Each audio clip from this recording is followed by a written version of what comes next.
fait des affaires pour vous autres. Hey, faut pas que je perde ma femme à soir parce que si je la perds, je la retrouve plus là. Hold me tight! Bienvenue sur la chaîne d'Average Joe.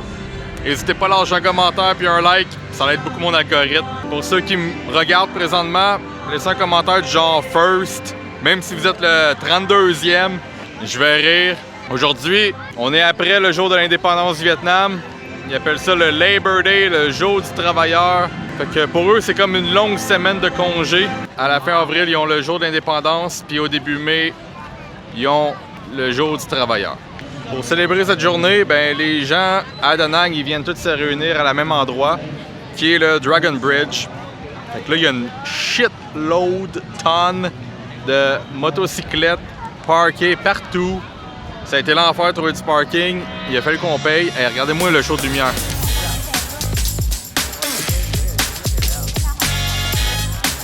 Fait que je vais arrêter de parler. On va se rapprocher de là-bas un peu plus proche, voir l'action de plus près.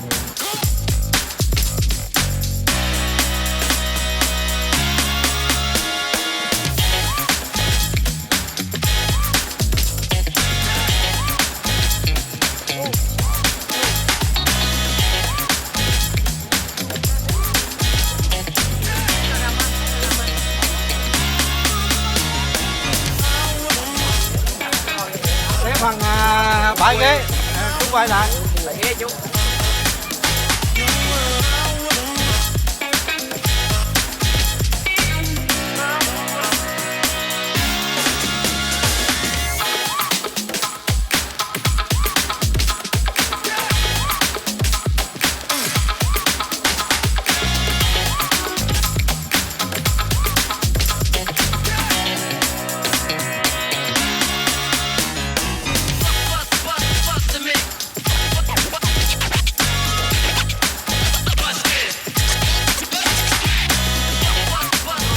Ceux qui me connaissent savent que j'aime pas trop ça dans les endroits achalandés, plein de monde. Mais ça arrive pas souvent un événement de même. Si je veux faire du vlog, ben il faut quand même que je vous montre des affaires. Je peux pas tout être tout seul. Hein? Mi non plus, elle aime pas vraiment ça être avec plein de monde. Do you like when there's a lot of people around you? I'm really don't like it. But I want to join with you or make me feel comfortable. and Oops, they're making photo. and people say, hey, you do it for us. Even you don't like it and you do it for us. Yeah. J'en fais des affaires pour vous autres.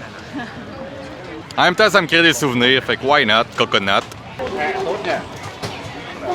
Hello. Chào chào anh.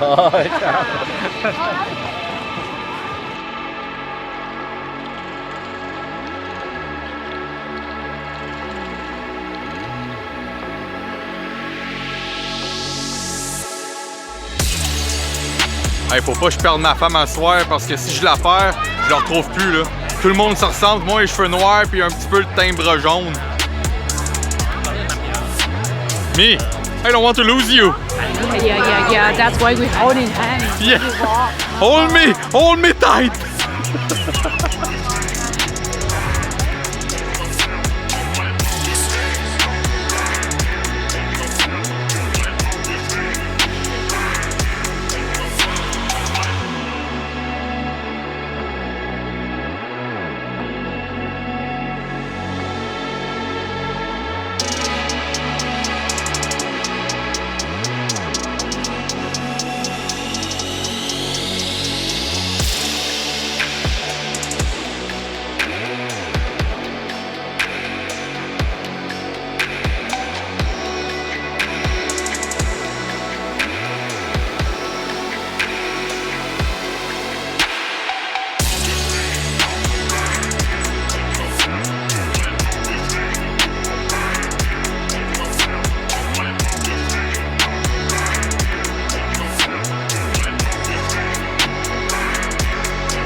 What's your name? My name is Egon, and you? My name is Nathan, Where are you from? Canada. And you? I'm from Vietnam. Da Nang? Yes. Yeah, nice to meet you. Nice to meet you too. How old are you? I'm 9 years old and you? I'm 35. How are you? I'm super good. You good? Good. Yeah. Where do you live? I live in Da Nang with my wife. I live in a village. Which village? Where? Village in Hoi An. Oh, I know Hoi An. Nice city. Do you like Paolo? Yes. Yeah? What's your favorite food? My favorite food is chicken. Oh, And you? me too. Mi sao ga. Mi sao ga. My favorite is mi sao ga. Oh, me too. Yeah, we love fried food. Do you like KFC? Fried chicken? Yes. Good. Bye bye. Goodbye. Hey, hey. Boom. Bye bye. Bye bye. Take care, take care.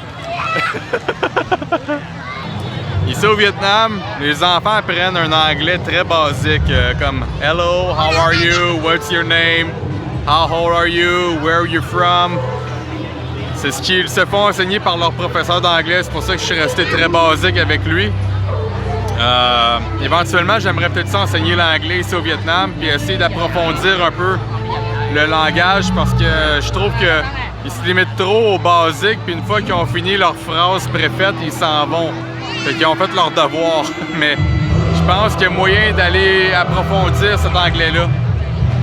Puis le moyen, souvent, c'est juste d'écouter des choses en anglais puis d'essayer de comprendre ce qu'on écoute. Exemple, quand j'étais en 6e année au primaire, j'ai fait un programme immersif en anglais. Donc j'ai fait 5 mois en anglais intensif. Donc tous mes cours étaient en anglais. Puis j'ai fait après ça, j'ai fini l'année 5 mois en français normal. Mon prof en anglais, à chaque début de classe, nous faisait chanter des chansons, donc on devait apprendre les paroles. On devait aussi regarder un programme télévisé de notre choix à nous, pas du choix du professeur, de notre choix à nous. Il fallait qu'on écoute 30 minutes par jour. Il fallait remettre un compte rendu de ce qu'on avait écouté. Oui, évidemment, parfois je faisais de la bullshit, j'écrivais de la bullshit, mais il fallait quand même que je me force à écrire en anglais dans mon compte rendu. Donc je pouvais pas juste me limiter à Hello, how are you, what's your name, where are you from. Il fallait vraiment que j'approfondisse un peu plus loin. Reste que j'apprécie quand même les kids qui viennent me voir et qui veulent essayer d'apprendre puis de pratiquer leur anglais avec moi. C'est pas la première fois que ça m'arrive. Ça doit faire comme 20 fois que ça m'arrive en moins d'1 an. Fait que si jamais vous voyagez en tant que touriste puis que vous voyez un enfant qui veut vous parler en anglais, prenez un petit 2 minutes avec, ça va y faire plaisir.